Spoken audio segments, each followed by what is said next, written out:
Halo semuanya, selamat datang di podcast P5 kami. Saya Hafinur Huda dan dengan rekan saya di sini ada Saya Syukur Eni. Dan juga di sini kita sudah ada narasumber yaitu Ibu Dera sebagai guru ekonomi di SMA Pasundan 1 Cimahi. Bu, Ibu tahu nggak sih Bu, waktu tanggal 11 November itu ada kecelakaan tuh di Bandung. Kecelakaannya itu mobil. Itu kalau katanya sih ya, dia tuh ngantuk deh. Dia tuh ngantuk jadi hilang fokus terus nggak sengaja jadi nabrak pagar terus nabrak juga gerobak jam sama gerobak tukang kopi ini di sini. Ya terus Ya, di sini itu kita pengen ngebahas si korbannya yaitu si pedagang kopi sama siapa gerobak jam itu. Aku ini di sini pengen minta pendapat ibu mengenai kejadian itu kayak gimana sih? Oke, seperti yang tadi kamu udah sampaikan ya bahwa mobil kadarnya dia mengantuk gitu ya. Terus udah kali itu dia menabrak pagar sama rolling door gitu.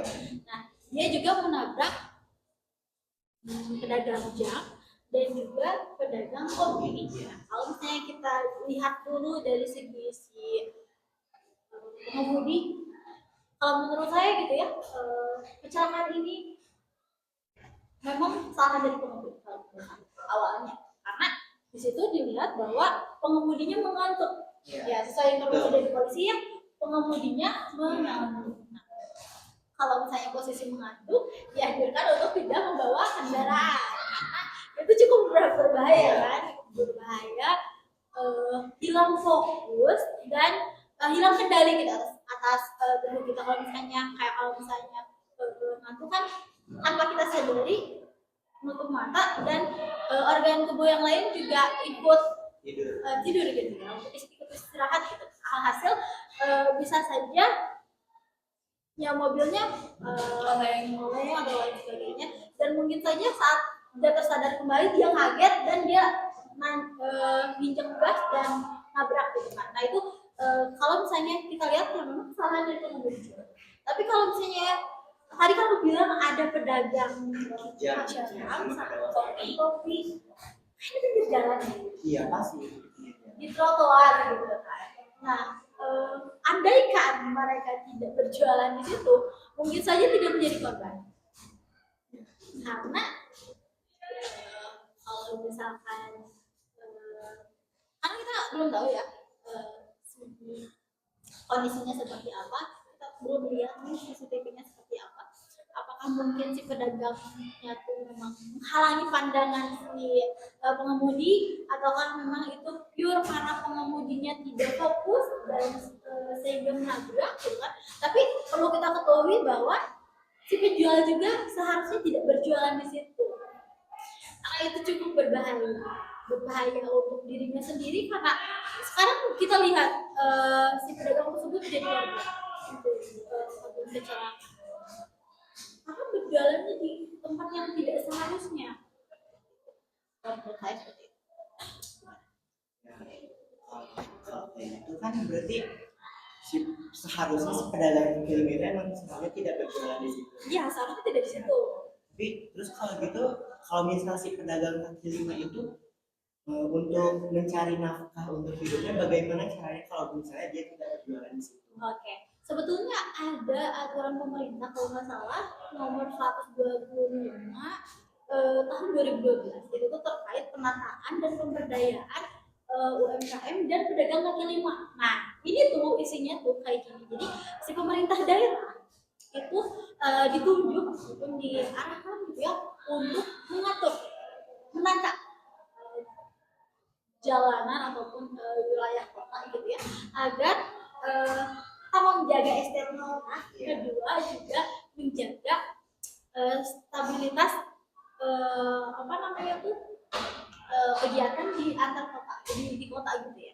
Karena kalau misalnya kita ngobrolin pedagang kaki lima, kan disebutnya pedagang kaki lima, yang mana pedagang kaki lima itu kalau saya sekarang kan disebutnya pedagang kaki lima karena memang katanya gitu kan ada gerobakan gitu kan, ada rodanya ada 3, terus terus sama si pedagangnya juga kayak gitu. Nah tapi kan kalau misalnya biasanya kan mereka pedagangnya di jalan di trotoar gitu ya, karena ya kalau misalnya kita balik lagi, kalau pedagang kaki lima itu berdagangnya di trotoar itu dulu kan trotoar itu 5 kaki itu tuh dibuat pada saat itu tuh lebarnya tuh 5 kaki. Semua trotoar itu lebarnya tuh 5 kaki. Aturannya seperti itu agar supaya itu diperuntukkan untuk pejalan kaki supaya tidak berbeda gitu antara kendaraan sama pejalan kaki agar lebih aman lagi gitu ya. Nah, tetapi saat ini banyak sekali gitu ya si pedagang gitu kan, khususnya UMKM gitu ya, mereka berjualan di trotoar, yang tadinya karena itu kan trotoar namanya jaraknya kan 5 kaki ya, 5 kaki. Nah di itu inilah namanya jadi pedagang kaki lima, yaitu pedagang yang ada di trotoar kayak gitu. Nah kalau misalnya kita lihat mereka berdagang di situ membahayakan diri mereka sendiri ya, seperti saya tadi bilang juga untuk merugikan orang lain karena bisa jadi itu biang kemacetan. Saya gini sih, kalau misalnya dari segi pedagang, kalau misalnya saya ibaratkan pedagang ya, memang sangat strategis tempat itu. Kalau saya kita jalan di jalan raya, entah kita jalan, entah kita bawa motor, kita itu pasti males kalau parkir dan lain sebagainya. Tapi kalau misalnya pedagang kaki lima kan tinggal berhenti terus langsung beli dagangan, itu strategis banget buat mereka. Dan menurut kita juga mudah gitu kan, lebih mudah gitu kan untuk jajan ataupun beli apapun gitu, nggak ribet gitu kan. Tapi ternyata negatifnya terjadi kemacetan ataupun terjadi kecelakaan seperti yang tadi. Mungkin aja kan kita nggak tahu ya pada saat itu gitu ya, apakah memang lagi ada motor yang berhenti di situ untuk transaksi dengan si pedagang itu, mungkin saja seperti itu yang suatu saat gitu ya, jika terjadi seperti itu bisa terjadi kecelakaan kan mungkin gitu kan. Nah kalau menurut saya si pedagang kaki lima itu alangkah baiknya nurutlah gitu sama pemerintah. Nurut dalam arti pemerintah sudah mengarahkan untuk penataan, mereka mengarahkan untuk dipindahkan gitu ya ke tempat yang lebih baik lagi, lebih aman lagi untuk mereka, terus juga untuk pembelinya juga aman gitu kan. Itu biasanya di tempat memang banyak penjualnya, jadi emang itu khusus untuk yang seperti itu gitu. Tapi kalau misalnya kita balik lagi seperti yang tadi sudah saya sampaikan, tempatnya strategis, ramai, banyak yang beli. Dari segi pemikiran si penjual akan berpikir saya kembali lagi ada pembelinya banyak. Iya sih, pembelinya banyak, terus penjualannya bagus. Mungkin itu yang menyebabkan si penjual, si pedagang kaki lima ini enggan untuk dipindahkan. Jadi kalau di sini kayak itu berarti lebih kayak pedagang kaki limanya aja yang terlalu mencari keuntungan. Iya. Ya soalnya kan kalau misalnya pedagang kaki lima itu kan ya bukan dari kalangan yang ekonominya bagus. Sebisa mungkin mereka mendapatkan penjualan yang bagus gitu ya, karena mereka juga biasanya berjualan untuk makan sehari-hari, bukan untuk keuntungan, untuk makan sehari-hari. Padahal itu modalnya sedikit mungkin gitu ya, dengan penjualan yang sebagus mungkin gitu. Itulah logika ataupun pemikiran dari si pedagang kaki lima itu. Itu mungkin saja seperti itu yang menyebabkan pemerintah juga sulit gitu ya, udah dipindahin misalnya tadi terus balik lagi ke situ. Tapi jadi ini salah siapa sih tuh yang sebenarnya kayak apa gara-gara berani mobil atau emang menanam sekitar itu kan emang nggak punya tempat gitu sama pemerintah tuh, tetap di situ-situ aja gitu. Kalau menurut saya sih mungkin kesalahan kedua-duanya. Kayak si ya pengemudi karena tadi belum sampai itu dia mengantuk gitu kan, harusnya kalau misalnya mengantuk jangan bawa mobil gitu kan. Tapi pedagang kaki lima juga salah, tidak boleh berjualan di situ. Apalagi kalau nggak salah kan itu tuh posisinya belokan gitu ya. Belokan. Itu kan menghalangi gitu kan pengendara. Jadi kalau misalnya belokan kan seharusnya speknya tuh kosong nih di belokan itu, tapi saya lihat ya tepatnya di situ gitu. Hasil mungkin aja gitu ya tidak terlihat bahwa itu belokan dan ada yang seberang dan lain sebagainya, itulah yang menyebabkan terjadi kecelakaan gitu sih. Terus dari segi penjualnya, pedagang kaki limanya, alangkah baiknya ikutinlah pemerintah. Tapi ya kita juga bingung juga ya sebetulnya kalau misalnya ditanya seperti itu, karena ya mereka juga penjualannya nggak seberapa gitu, labanya juga nggak seberapa gitu untuk bisa sewa tempat dan lain sebagainya gitu kan. Food market tuh banyak sebetulnya, food market terus kayak bazar-bazar gitu sebetulnya banyak, cuman tadi pembelinya belum tentu banyak. Kayak mungkin ramainya di hari-hari tertentu aja gitu kan, di dekat jalan gitu kan orang lewat langsung lihat, kayak kan kita aja ya kalau misalnya kita nggak niat beli tapi lihat tertarik karena itu merupakan mungkin salah satu teknik pedagang kenapa diperjualan di sini. Jadi maaf, kan tadi kita udah agak mention pemerintah. Oke. Pemerintah nih, pemerintah tadi katanya emang udah bikin peraturan buat peraturan. Nah, tapi apakah dengan pemerintah yang bikin peraturan itu udah ngasih saran buat kayak para pedagang ya biar ya tadi contohnya kayak food market itu, apakah pemerintah pernah menyediakan kayak food market yang kayak yang kita ketahui kan sekarang food market emang berbayar ya, ada biaya pajak gitu. Apakah pemerintah menyediakan tempat biar food marketnya itu gratis gitu?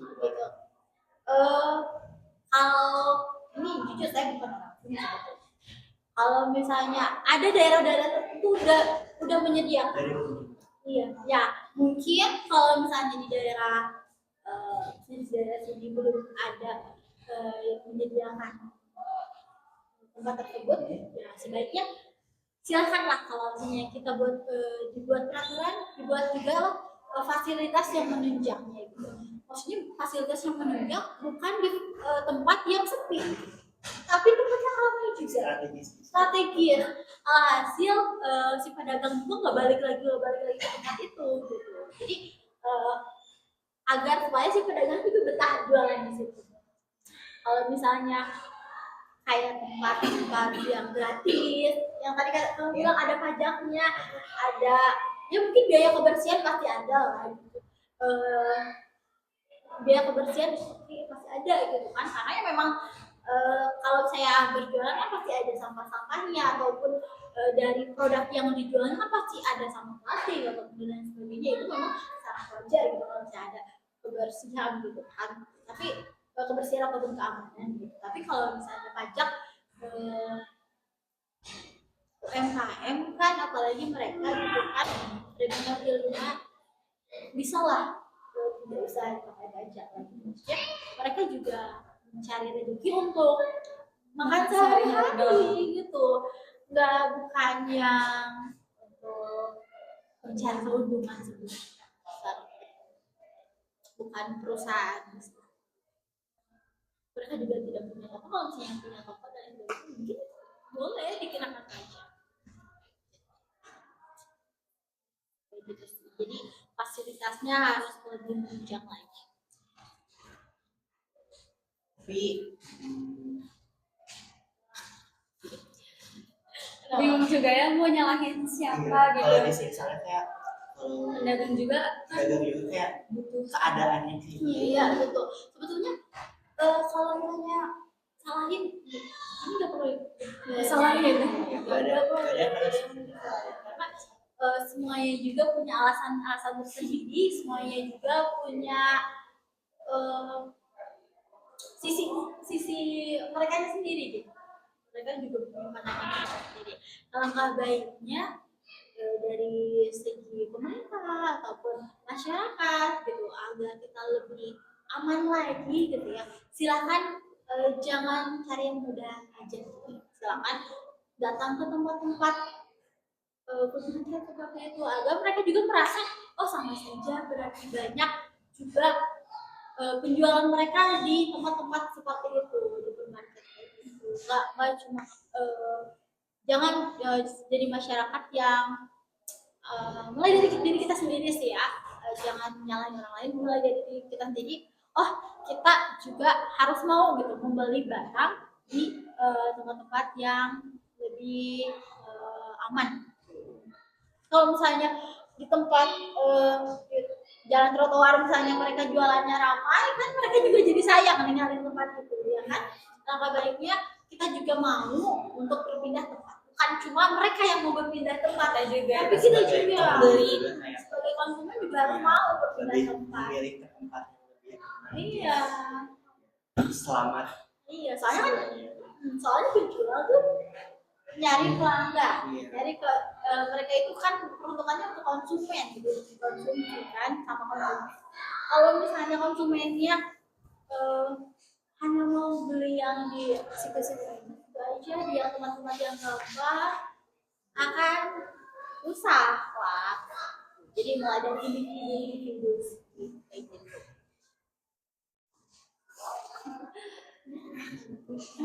Ya, jadi kita mulai dari diri kita sendiri untuk beli ataupun jajan gitu ya karena kan kalau punya pedagang kaki lima banyak jajanan-jajanan gitu kan nah kita beli di tempat-tempat yang udah aman gitu yang udah tersedia tempatnya dan itu juga biasanya lebih nyaman ada tempat makannya ya ada tempat buat duduk-duduknya gitu kan kalau misalnya di jalan gitu kan bahaya juga gitu ya terus juga biasanya nggak ada tempat duduk kan kalau yang di supermarket ataupun tempat yang bazar-bazar gitu biasanya udah ada tempat nih harganya juga lebih mahal beda-beda gitu jadi kan konsumen nyari yang murah gitu betul karena di tempat seperti itu kan mungkin ada pajak ada kebersihan keamanan dan sebagainya tapi kalau misalnya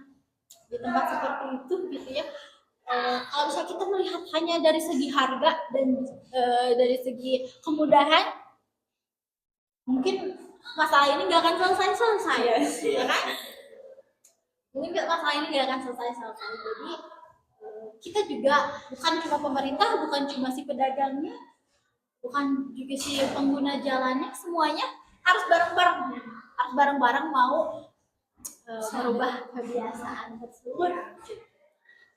Kalau misalnya kita mau berubah, iya betul. Kalau menurut ibu nih ya, agar kejadian kayak kecelakaan kayak ini agar tidak terjadi lagi itu, apakah gimana sih caranya biar kayak kejadian yang kayak gini itu tidak terulang di masa depan ya? Tapi di sini tidak ada pihak yang dirugikan dari pedagang kaki lima, terus kayak yang pengemudinya, pembeli juga, terus pemerintahnya juga nggak ada yang rugi. Apakah ada solusi untuk? Kalau misalnya solusi seperti ini ya, si pedagang akan selalu untung dimanapun tempatnya, akan selalu untung.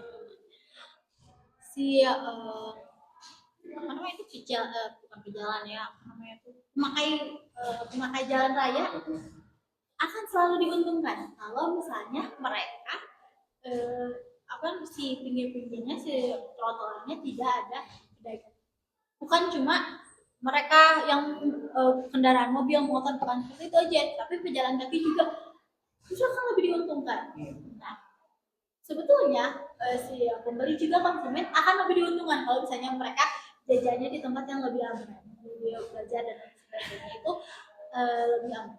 Menurut saya solusinya ya semuanya harus sama-sama sadar untuk mau berpindah kebiasaan, entah itu si pembeli, entah itu si penjual, untuk pindah kebiasaan. Nah, kalau misalnya tadi kan masalahnya juga selain dari si pedagang gitu kan, masalahnya juga dari pengemudi Iya, yang ngantuk. Pengemudi yang ngantuk kan di jalan raya tuh akan selalu ada tempat untuk ada garis-garis putih untuk beristirahat gitu. Nah itu peruntukannya tuh seperti itu. Silakan gunakan fasilitas Dengan baik. peraturan yang ada, fasilitas yang ada untuk keamanan dan kenyamanan semua orang. Kayak gitu. Dari segi pemerintah, kalau menurut saya pemerintah silakan untuk buat program-program lagi gitu ya untuk pemberdayaan si UMKM ini terutama gitu kan, agar supaya mereka mau lebih tertib. Entah itu berjualannya, entah itu tempat berjualannya, berjualannya dimanapun. Seperti yang tadi saya sampaikan, berjualan dimanapun sebetulnya akan selalu ada rezeki.